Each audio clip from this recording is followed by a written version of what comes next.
pourquoi je vous parle de vision ce matin? Eh bien parce que la Bible nous dit, donc dans Proverbe 29, 18, que quand il n'y a pas de vision, le peuple est sans frein. On va étudier ensemble le mot vision et le mot frein. Dans une autre version, la version Louis II, nous pouvons lire « Quand il n'y a pas de révélation ». On pourrait comprendre la notion de vision comme une stratégie divine, la vision comme la vision d'une entreprise, les étapes de développement d'une église. Absolument pas. Le véritable mot, le véritable sens de vision dans ce sens-là, c'est révélation divine. On pourrait donc retraduire le verset ainsi: quand il n'y a pas de révélation divine, de paroles prophétiques, de paroles inspirées, sous-entendues pour ramener la crainte de Dieu dans le cœur de la nation, dans le cœur de notre pays par exemple et de son peuple, alors ce même peuple se détache des choses saintes, se laisse aller, c'est para en hébreu, qui signifie être sans frein. Il se laisse aller, il s'éloigne du cœur de Dieu et s'égare parce qu'il n'entend plus sa voix, pas plus au travers de la parole que prophétiquement. C'est pourquoi je plaide avec vous toutes et vous tous, en cette nouvelle année, que se lève déjà au milieu de nous, et dans notre nation, des hommes, je le répète, que se lèvent au milieu de nous, et dans notre nation, des hommes et des femmes d'onction, à l'esprit prophétique, animés d'un autre esprit, d'une autre mentalité, celle du royaume de Dieu, animés d'un esprit prophétique capable d'entendre la voix de Dieu, afin de ramener son peuple, le peuple de Dieu, à l'essentiel, savoir l'obéissance à sa volonté et l'obéissance à sa parole. Pourquoi est-ce si important ce matin? Pourquoi est-ce que, jaillit de mon cœur ces vœux pieux, certes, mais ces vœux de tout cœur, que nous marchions, saisissions et capturions cette clé pour notre bénédiction, pour notre bonheur, pour notre réussite dans tout ce que nous voulons accomplir, que ce soit dans nos couples, dans nos vies personnelles, que ce soit dans l'église, parce que de l'obéissance découle toute chose.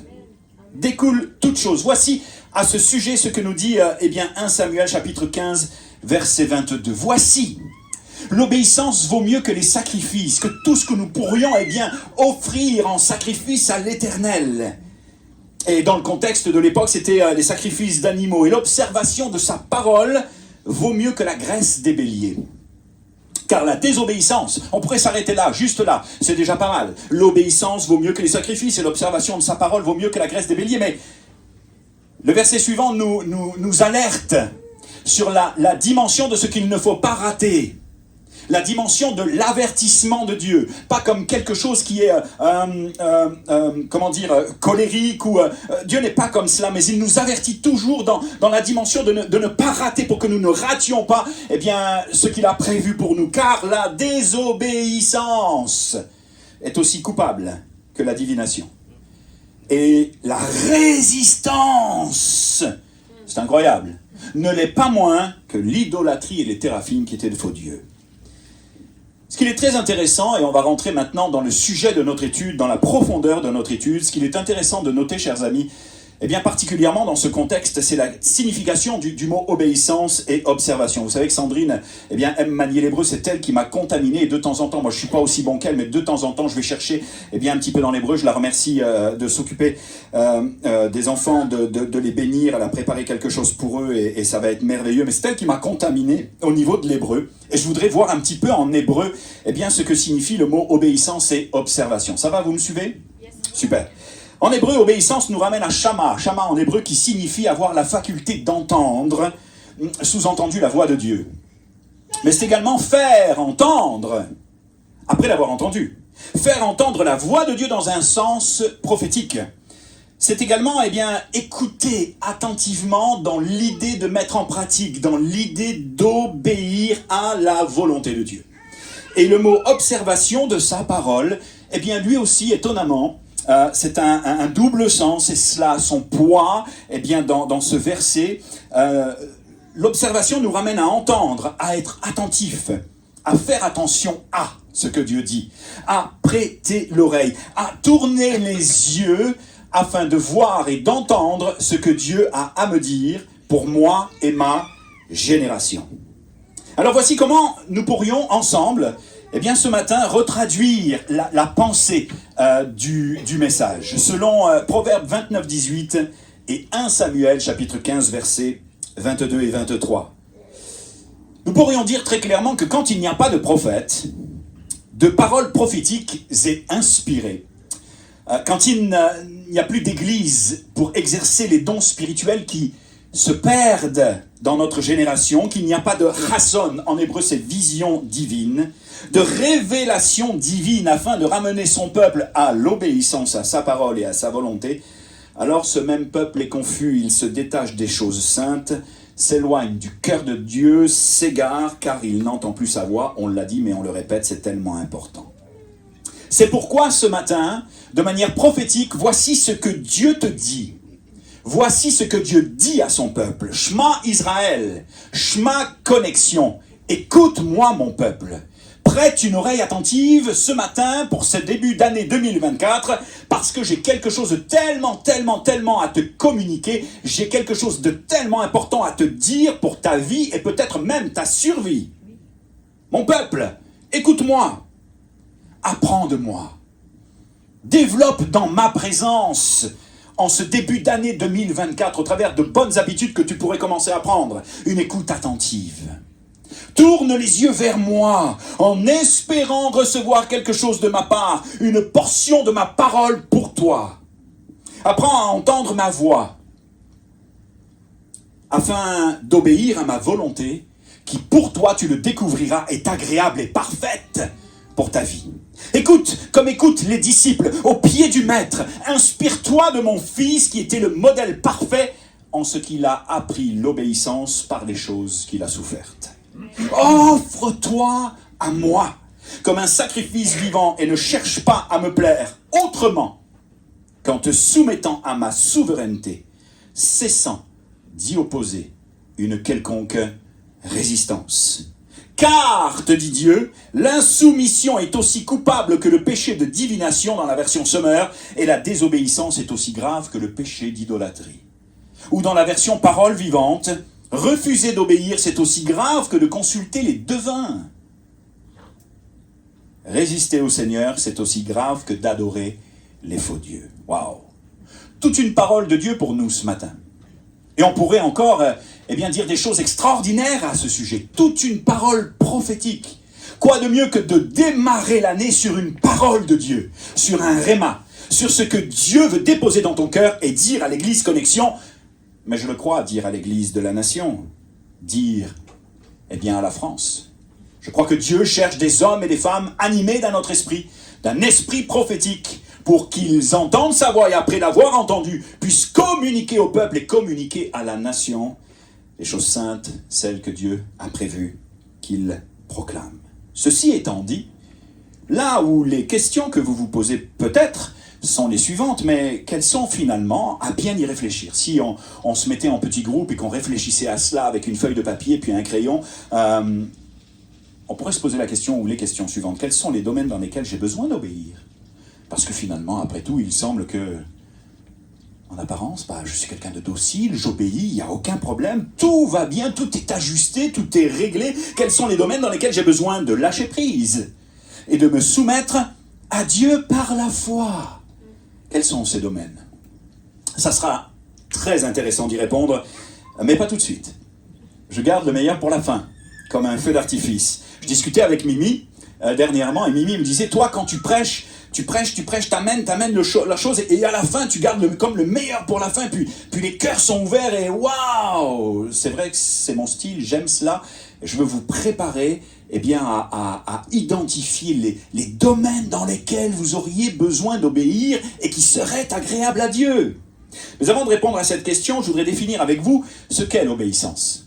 d'un point de vue biblique. Voici ce qu'en dit, eh bien, à cet effet, le dictionnaire biblique. Alors ça va, c'est pas très très long, mais je vais essayer de le ponctuer de façon à ce que vous puissiez le recevoir, l'intégrer, l'entendre, le prendre dans vos cœurs. Et puis si jamais vous avez besoin de réentendre eh bien, la définition, vous pouvez toujours le faire sur notre Facebook Église Connexion.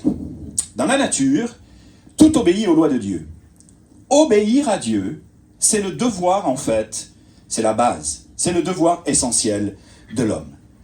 La chute fut le résultat de la première désobéissance et tout le long et patient effort de Dieu a tendu désormais vers ce but, nous réapprendre à obéir. Apprendre ou réapprendre à l'homme à obéir. La crainte de l'Éternel, qui est une expression biblique qui caractérise la piété d'Israël, eh bien c'est avant tout la peur de lui déplaire en lui désobéissant. Mais l'obéissance n'est pas seulement exécution de la volonté de Dieu de manière automatique, aveugle, comme des robots dénués de toute émotion et de tout sentiment. Non, elle est aussi acceptation complète, sans restriction et de tout cœur, avec amour de cette volonté. Cette note, qui revient déjà comme un thème fondamental dans le Deutéronome, se retrouve souvent dans le message des prophètes. D'où l'idée que Dieu suscite dans notre nation et au milieu de nous des hommes et des femmes animés d'un esprit prophétique.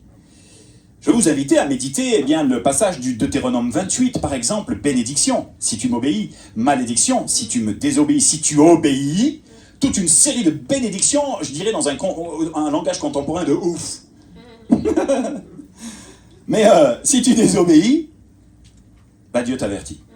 J'ai placé, te dit Dieu, 2 chemins devant toi, la mort et la vie. Choisis la vie, parce qu'il est le Dieu de la vie. Sans obéissance complète, totale. Eh bien, à Dieu, en effet, il ne saurait y avoir de réelle bénédiction, de bonheur, de salut et de vie possible pour l'homme. Rien ne peut le remplacer, ni les sacrifices, ni le culte extérieur, ni la prière, ni les bonnes apparences du jour. Rien. Parce que Dieu est seul capable de sonder nos cœurs, et il connaît parfaitement nos vies. Elle est d'ailleurs une conséquence nécessaire de la foi, cette obéissance, de la foi vivante et du culte en esprit et en vérité. Jésus-Christ devait réaliser parfaitement le plan de Dieu. Ce fut la loi de sa vie, ou plus exactement, l'expression même de son amour filial. J'aime le Père, dira Jésus, et je fais ce que le Père m'a commandé. C'est cette obéissance culminant dans les tragiques moments de Gethsémane et de Golgotha qui lui a permis d'achever l'œuvre rédemptrice et de détruire les conséquences de la désobéissance d'Adam. Si tu as un problème d'obéissance ce matin, sache que lui a obéi. Il sait comment faire et il t'en montrera le chemin. Cette obéissance qu'il a pratiquée jusqu'au bout, eh bien figurez-vous qu'il la demande à ses amis. Vous êtes mes amis si vous faites ce que je vous commande. Elle sera donc pour les apôtres la pierre de touche qui permettra de reconnaître la foi véritable.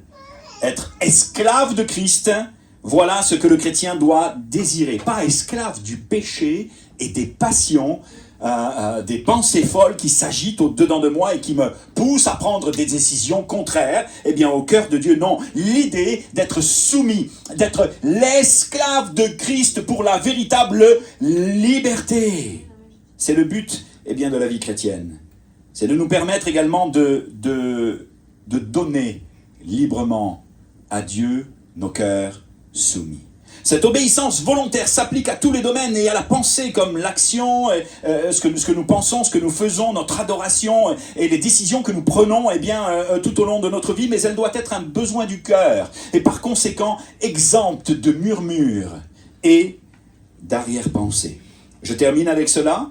C'est dans son amour reconnaissant pour le Christ qu'il l'a sauvé parce qu'il a été obéissant jusqu'à la mort, que le chrétien doit trouver la volonté d'obéir en toutes choses à Dieu et la force de faire triompher cette volonté dans tous les détails de sa vie. Et son obéissance lui assurera le bonheur, elle lui donnera la certitude d'être dans la vérité. Est-ce qu'il vous arrive de tomber, les amis? Est-ce qu'il vous arrive parfois de ne pas lui obéir? Est-ce qu'il vous arrive parfois de résister? La bonne nouvelle, c'est que cette fois le juste tombe, cette fois il se relève. La bonne nouvelle par rapport à l'idée que eh bien, la désobéissance est aussi coupable que, c'est que nous ne restons pas sous le couperet eh bien, de la culpabilité ou du tranchant de Dieu. Non, pas du tout. Ou du tranchant de la parole. Parce que Dieu est un Dieu de grâce et un Dieu d'amour. Il te convainc par son esprit. Et alors que tu te relèves et que tu avances, tu apprends à marcher dignement. Comme lui le désire, avec obéissance et avec soumission. Mais avez-vous remarqué comme notre chair, notre humanité a du mal à se soumettre à l'esprit de Dieu? C'est normal parce qu'elle est inimitié contre Dieu. Les désirs de la chair sont contraires à ceux de l'esprit. La chair a des contraires désirs à ceux de l'esprit, des contraires désirs, j'ai dit? Des désirs contraires à ceux de l'esprit et inversement.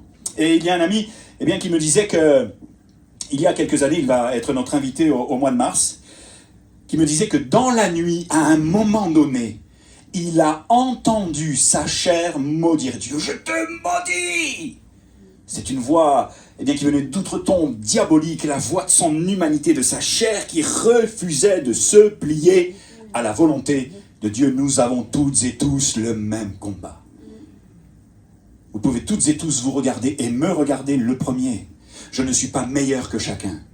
Par contre, je tends à la perfection.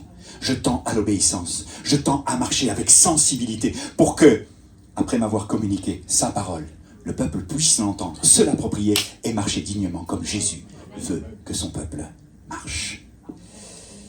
Dans l'Ancien Testament, il est évident eh bien, que de Noé à l'Apocalypse, à Jean de l'Apocalypse, tous les héros, et même avant Noé, toutes les héroïnes de la foi ont marqué leur génération par des actes de foi et d'obéissance. Remarquables. Actes de foi et d'obéissance, ou d'obéissance et de foi, parce que les deux vont ensemble. Il y a cependant, eh bien pour entamer la dernière partie de mon message, un jeune homme dont j'ai étudié un peu l'histoire et qui me parle vraiment passionnément en tant que pasteur d'abord, et puis en tant qu'homme ensuite. C'est le roi Salomon, que vous connaissez eh bien toutes et tous, et qui va accéder au pouvoir vers l'âge de 15 ans. Et l'histoire de Salomon est de bien des façons une incroyable histoire, notamment, pas dans la fin de sa vie, mais pour l'instant, eh bien, on ne va pas s'en occuper, on va se concentrer sur les bonnes choses. Et ce qu'il a demandé au Seigneur, et qui était relativement incroyable, est une histoire quand même de succès, une histoire de bénédiction, une histoire de faveur. Il est l'homme biblique le plus sage qui n'ait jamais existé. Sa richesse, son pouvoir furent connus de tous ceux qui vivaient en Israël et de la plupart des nations eh bien, aux alentours. Salomon était un écrivain prolifique, il a composé à peu près 1000 cantiques et plus de 3000 proverbes. Juste waouh! Quelle sagesse! Et vous allez voir eh bien, que cela démarre par un cœur de berger, un cœur qui aime Dieu et un cœur désireux de faire sa volonté. Écoutez bien. Je veux m'intéresser à ce qu'il va demander au Seigneur à l'époque lorsque l'Éternel lui apparut en songe à Gabaon. Et nous trouvons ce récit dans le livre des Rois, chapitre 3, à partir du verset 9. Je vais le lire pour vous, il devrait s'afficher. À Gabaon, l'Éternel apparut en songe à Salomon pendant la nuit, et Dieu lui dit « Demande ce que tu veux que je te donne. » Et Salomon répondit, c'est là le verset 9, « Accorde donc à ton serviteur un cœur intelligent. » Quelle belle demande. Pour discerner le bien du mal et pour juger ton peuple. Un cœur intelligent pour juger ton peuple et discerner le bien du mal. Car il en avait conscience. Il avait conscience qu'il n'était pas capable, que c'était un mandat extraordinairement difficile humainement, mais réalisable spirituellement, avec la grâce et l'aide de Dieu. Car qui pourrait juger ton peuple, ce peuple si nombreux? Cette demande de Salomon, plutôt Seigneur, j'ai de la chance, le peuple aujourd'hui n'est pas aussi nombreux eh bien, qu'à l'époque de Salomon. Mais je peux toujours lui faire la même demande. Qu'est-ce que vous en pensez? Ça serait quand même pas inintelligent. Donne-moi un cœur intelligent pour paître eh bien, tes brebis et tes agneaux, et pour discerner le bien du mal. Un cœur intelligent pour amener ton peuple là où tu veux l'amener. Cette demande de Salomon, ainsi que celle de Philippe, plutôt Seigneur. Non, je plaisante. Savez-vous que ce qui me touche particulièrement dans la requête de Salomon, c'est qu'il ne va pas demander au Seigneur de le bénir matériellement, financièrement ou autre. Pas de désir de ministère au-delà de la norme, de rêve de grandeur, d'opulence, ni même la demande d'être apprécié du peuple. Non, ce qu'il va demander au Seigneur n'est rien d'autre que de se voir accorder un cœur sage et intelligent. Tout, est renfermé dans le mot sagesse, dans la définition de la sagesse. En hébreu, c'est juste incroyable à découvrir. Un cœur intelligent pour juger son peuple et discerner le bien du mal, c'est son cœur de berger qui parle. Alors il y a quelque chose d'important, et alors que nous arrivons tranquillement à quels sont les domaines dans lesquels j'ai besoin d'obéir, il y a quelque chose d'important qui colle parfaitement à notre étude et que vous avez besoin de connaître. C'est la notion d'intelligence dont il est question ici. Elle fait appel en hébreu à l'écoute et à l'obéissance. C'est la même racine qu'un Samuel 15, 22. La même racine, shama, que nous avons étudiée et qui signifie, je vous le rappelle, avoir la faculté d'entendre la voix de Dieu, faire entendre la voix de Dieu après l'avoir entendue pour soi-même, dans un sens prophétique, écouter attentivement, avec discernement en vue, d'obéir à sa volonté. Je ne vais pas être trop long, je vais être assez bref, mais en fait, on découvre dans la requête de Salomon qu'il va demander deux choses à l'Éternel, et je vais le paraphraser pour vous.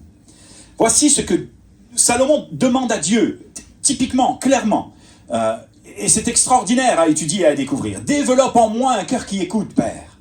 Parle-moi, instruis-moi, enseigne-moi, aide-moi à être conforme à ta parole pour que je puisse exercer en faveur de ton peuple une justice qui soit empreinte de ton cœur. Aide-moi à être obéissant, à comprendre tes fondements, tes commandements, ta parole, et à traduire intelligemment ce que tu vas me dire pour que tes enfants entendent ta voix, connaissent et fassent ta volonté. » Deuxièmement, on pourrait encore paraphraser ceci.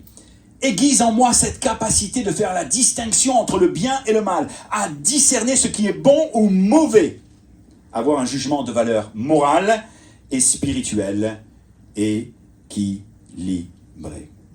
Alors, peut-être que vous vous dites à cet instant, ouais, mais ça concerne les pasteurs, ça concerne les bergers, ça concerne les hommes et les femmes qui sont du haut de l'estrade et puis qui leadent l'église, qui la dirigent. Eh bien, pas du tout. Parce que cela peut s'appliquer à chacun des domaines de notre vie et notamment à chacune de nos vies. Et c'est une parole pour toi ce matin. Reste bien éveillé avec moi, concentré et écoute ce que Dieu veut te dire.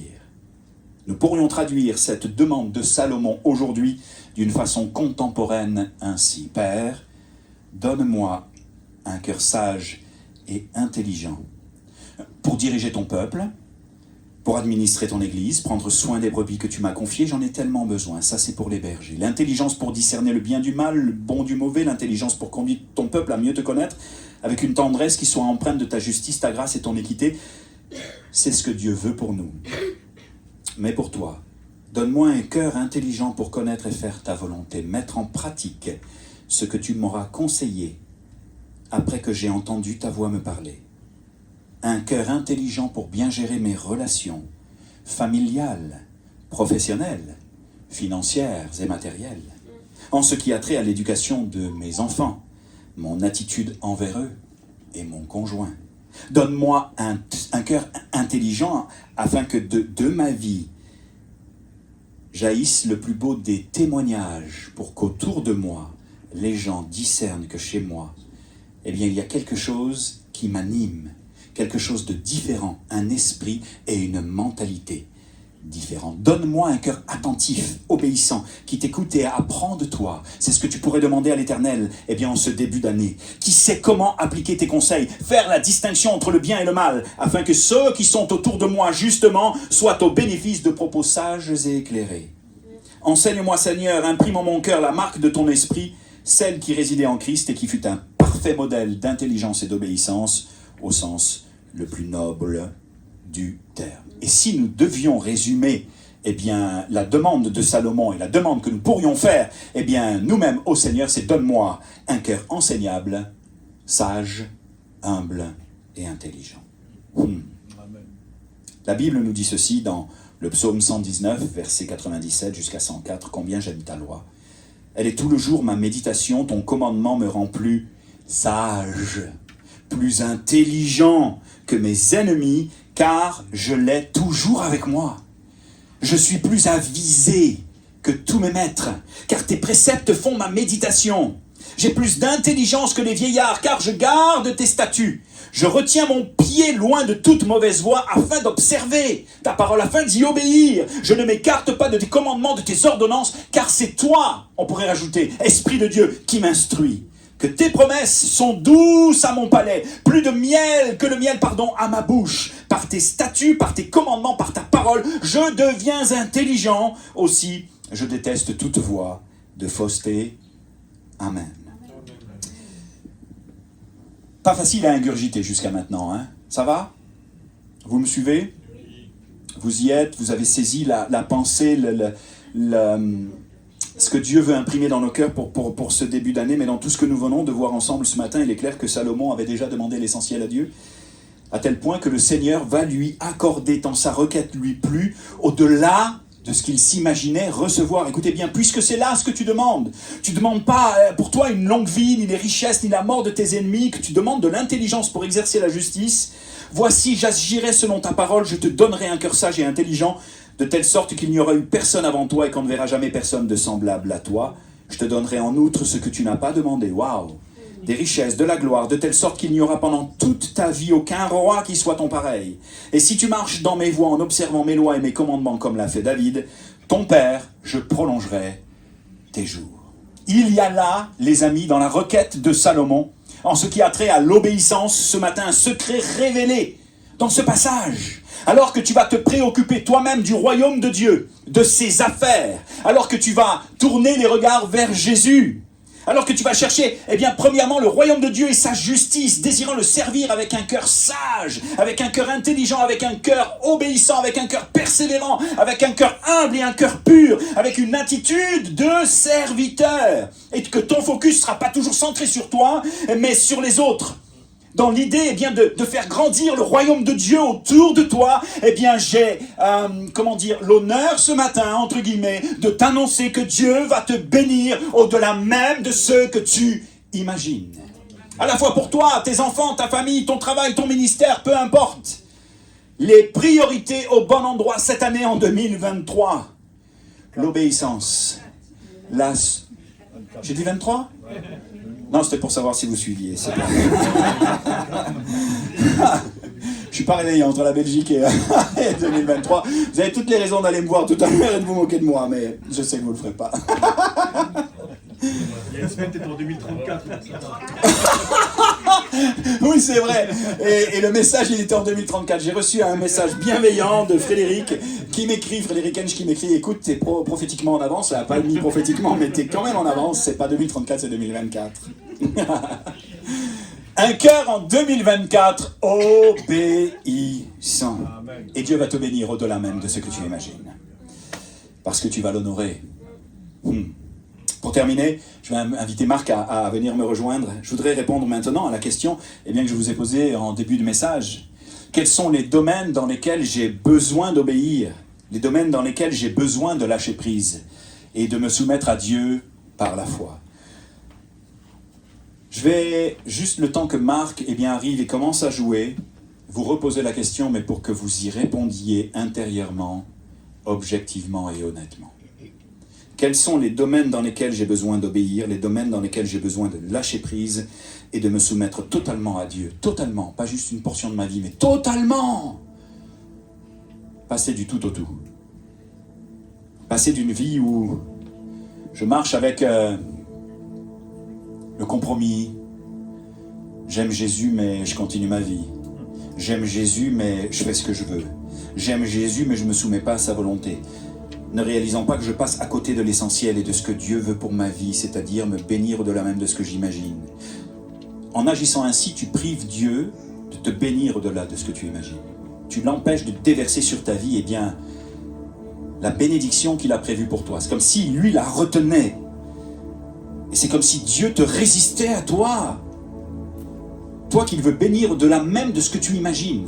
Alors que tu marches un pied dans le monde et tous ses plaisirs et ses désirs et ses tentations et tout ce que cette séduction a à t'offrir, et que Dieu veut que tu aies une vie d'obéissance, de pureté, une vie où il va réparer ton cœur, t'amener à la sanctification, à l'adorer, t'amener à l'aimer davantage. Il semble que, eh bien, dans ta vie bancale, tu prives Dieu. J'avais pas prévu de le dire, c'est pour ça que je lève les yeux, parce que de temps en temps, quand j'ai prévu de dire les choses, je les lis. Mais là, j'avais pas prévu de vous dire ça, et je pense que c'est une parole de Dieu pour toi. Il est temps que cela cesse. Il est temps que tu marches avec obéissance. Il est temps que tu acceptes de te soumettre à la volonté de Dieu. La volonté de Dieu qui, je le rappelle encore une fois, contrairement à ce que tu peux imaginer et croire, est bonne, agréable et parfaite pour toi. Quels sont ces domaines-là? Ces domaines où j'ai besoin de plier le genou, où j'ai besoin de me soumettre, où j'ai besoin d'accepter le verdict et la volonté de Dieu pour moi. Verdict toujours très encourageant, très motivant, très bénissant. Eh bien, tous ces domaines pour lesquels Dieu m'a déjà parlé, pour lesquels Dieu t'a déjà parlé, mais qui suscitent en toi une résistance. Souviens-toi, 1 Samuel 15, 23 nous dit, oui, refuser d'obéir, c'est aussi grave que de consulter les devins. Résister au Seigneur, c'est aussi grave que d'adorer les faux dieux. Quels sont ces domaines pour nous ce matin? Eh bien, c'est peut-être le domaine du lâcher-prise. Combien il est difficile de lâcher prise. Quand nous obtenons quelque chose, nous voulons le garder. Notre supposée indépendance et liberté, nous y tenons tellement. Mais nous nous trompons en ce qui a trait même au mot liberté. Christ veut nous affranchir pour nous amener à la véritable liberté. Te libérer de tes passions, te libérer de tes liens, te libérer de tes problèmes du passé, de tout ce qui t'a brisé pour t'amener à vivre libre en obéissant à sa volonté. Lâche prise dans la situation qui te préoccupe et fais-lui confiance ce matin pleinement.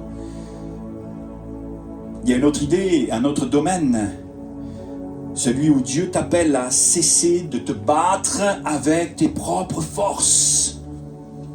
Souvent, j'entends des amis me dire « Oh, je suis attaqué, je combats, je mène une vie où vraiment, il y a des attaques, mais il y a des attaques parce qu'il y a des portes ouvertes. » Je discutais avec un pasteur dernièrement qui me disait « Mais quand on ferme la porte, l'ennemi n'a plus aucune emprise sur nous et il n'a pas tort. » Jacques 4,7 nous dit « Soumettez-vous donc à Dieu et résistez au diable. » Tu ne peux pas résister au diable si d'abord, au préalable, tu ne t'es pas soumis entièrement à Dieu. Et alors que tu vas te soumettre vraiment entièrement à Dieu, le diable n'aura plus d'emprise. Il va tenter de t'attaquer et de t'intimider, mais tu vas vivre une vie réellement libre, avec une onction, avec une puissance et une capacité de surmonter tes difficultés que tu n'as jamais eues jusqu'à présent. Quel autre domaine? Le domaine de ta vie perso, lié à ton péché, celui qui couche à ta porte, à la porte de ton cœur et contre lequel tu combats depuis tant d'années, secrètement, et dont tu as du mal à te débarrasser. Sans condamnation, voici ce que Dieu te dit. Si tu n'y arrives pas, mais que tu entends résonner la voix de Dieu pour toi, alors va chercher de l'aide, parce que tu ne peux pas combattre tout seul. Tu as besoin d'être aidé. Et à l'Église Connexion, avec le département en relation d'aide que nous voulons mettre en place, il y a de quoi faire. Sandrine est disponible, je suis disponible. Il y a d'autres personnes qui le seront bientôt, dans la prière, dans l'écoute et dans l'idée de combattre avec toi et pour toi. Quel autre domaine? Le domaine de ton cœur peut-être meurtri et blessé, que tu refuses de donner au Père parce que tu as peur d'être déçu. Tant tu l'as été par les hommes de ton passé. Il y a comme une résistance, il y a comme un empêchement. Le Saint-Esprit te dit « Viens », mais tu as peur. Et mon épouse, il y a quelques années, était en train de faire le ménage, elle qui avait été tellement blessée et qui résistait à la guérison, à la visitation et à la bénédiction du Saint-Esprit. Elle aimait Dieu, mais il y avait des choses, des domaines, des zones dans sa vie qui avaient besoin d'être libérées de la captivité. C'était une femme qui avait comme mécanisme de se protéger, de se surprotéger. Un jour, le Saint-Esprit a répondu à une de ces questions. Et Sandrine était en train de faire le ménage et elle a demandé au Seigneur, mais pourquoi tant de souffrances et tant de difficultés? Et le Saint-Esprit lui a dit, dans un réma, quelque chose qui l'a transpercé, regarde le travail que j'ai fait. Mais même moi, tu ne me permets pas de pénétrer les profondeurs de ton cœur, tant tu es blessé. Et tant tu te protèges de moi. Ça, c'est quelque chose qui me fait halluciner, les amis. On a toujours l'impression, eh bien, qu'on va prier, puis Dieu va agir, mais Dieu n'agira pas contre ta volonté, c'est un gentleman. Il n'agira que si tu l'y invites. Peut-être que tu as été blessé et que tu as maintenant peur de Dieu et que tu as été peut-être même comme déçu de Dieu. Il veut te prendre dans ses bras, te consoler, te relever, te restaurer et te donner de marcher comme un enfant avec obéissance ce matin. Le domaine de ton salut. Le domaine de ton salut où tu résistes quand même pas mal. Tu sais, puis il y a un combat dans ton cœur. Voici une parole pour toi ce matin. Il est temps que tu lui donnes ta vie et que tu fasses de Jésus ton sauveur parce que tu ne connais pas ce que sera demain. Lui connaît. Ne résiste pas au point de te retrouver en enfer, loin de lui pour l'éternité. On n'en parle plus beaucoup dans nos églises de l'enfer. Hein? Mais je discutais avec un ami dernièrement qui a eu une vision de l'enfer et qui me disait, tu sais Philippe, c'est une réalité. Ceux et celles qui n'auront pas fait la paix par le sang de Jésus, qui ne seront pas passés par la croix, qui n'auront pas fait de Jésus leur sauveur, sans susciter une peur, tu sais, maléfique chez vous, là, non, juste une crainte et une prise de conscience, waouh, et risque fort de passer l'éternité loin de sa présence. C'est le moment de ton salut aujourd'hui, en 2024, où tu vas capitaliser pour le reste de ton éternité. Un autre domaine encore comme celui des finances. On passe du tout au tout. Je l'ai reçu hier dans la prière et je le livre comme cela pour vous. Tu as peut-être besoin de relâcher financièrement et de faire preuve de générosité afin d'être béni en retour. Offre-moi le meilleur, te dit Jésus. Et tu verras si je n'ouvre pas pour toi eh bien, les écluses des cieux. Et alors que tu retiens, tu t'appauvris. Et alors que tu donnes et que tu relâches, que tu fais preuve de générosité dans tous les domaines de ta vie, dans ta dîme, dans tout ce qui te concerne, eh bien, Dieu te fait une promesse, tu seras enrichi. Le domaine du ministère et du service dans l'Église, tu hésites peut-être à servir Dieu et à te donner parce que tu as été déçu dans le passé. Tu résistes, mais Dieu t'appelle à te lever au sein de Connexion, à pardonner et à te donner afin qu'il fasse de toi une source de bénédiction pour son peuple. Enfin, je termine avec ceci, parce qu'il y aurait tellement de choses à rajouter ce matin, mais il faut que ça s'arrête. Il y a deux domaines dans lesquels il va falloir eh bien, que tu obéisses. Dieu a certainement mis... J'étais en prière hier et je sentais que Dieu a mis un projet dans ton cœur, dans le cœur de quelqu'un au milieu de nous. Dieu te dit, vas-y, voilà, c'est juste, vas-y, avance par la foi, remets-lui toutes choses, marche avec obéissance, mais vas-y, fonce, avance, vas-y. Dieu te dit oui, let's go, je suis avec toi. Et il y a un dernier domaine, ça parle à quelqu'un cette parole-là? En passant? Ok. Quelqu'un d'autre? Je vous vois sourire les amis. Je me dis bon, peut-être que ça peut parler à quelqu'un. Non mais j'aime bien aussi tester parfois, lorsque je reçois une parole, si ça vient vraiment de Dieu, ou ça vient de moi, ou... Faites-moi, ou si vous voulez pas lever la main, faites-moi juste un oui, ça me parle. Ok, ça va. Super. Non. Merci Seigneur.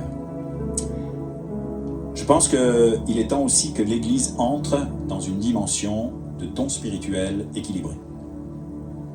Et lorsque je parle de cela, je sais que ça suscite de la crainte chez certains.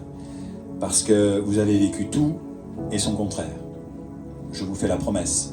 Eh bien qu'à Connexion, nous ferons les choses dans l'ordre, avec équilibre, avec obéissance, avec sagesse, et que tu n'as pas de raison de craindre la dimension du surnaturel, la dimension du prophétique et la dimension des dons spirituels. Ça fait peut-être un moment que Dieu te donne des paroles, une pensée, tu résistes, tu luttes, tu combats, tu te dis non, je ne peux pas la donner au milieu de l'Église, c'est de moi, laisse faire, obéis, soumets-toi. Tu te trompes, je viendrai te voir, on va en parler, avec tendresse et amour, et je vais t'apprendre et t'expliquer les choses que tu as besoin peut-être de connaître, mais mieux que moi, le Saint-Esprit peut t'enseigner. Le Saint-Esprit peut t'amener là dans le secret, dans sa présence, et puis te révéler les choses qui viennent du cœur de Dieu, parce que seul le Saint-Esprit sonde les profondeurs du cœur de Dieu et est capable de déposer une parole pour l'Église, une parole prophétique, et commencer à tailler en toi eh bien, un cœur prophétique pour l'Église. Pourquoi? Parce que nous avons besoin d'entendre la voix de Dieu, et que cela ne dépend pas que de moi.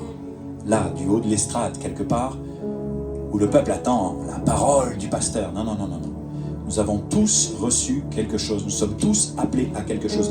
Et le Saint-Esprit qui distribue à chacun comme il le souhaite, eh bien, souhaite déposer dans ton cœur un esprit prophétique, une capacité d'exercer les dons spirituels avec équilibre, avec sagesse, avec intelligence, avec discernement et avec obéissance.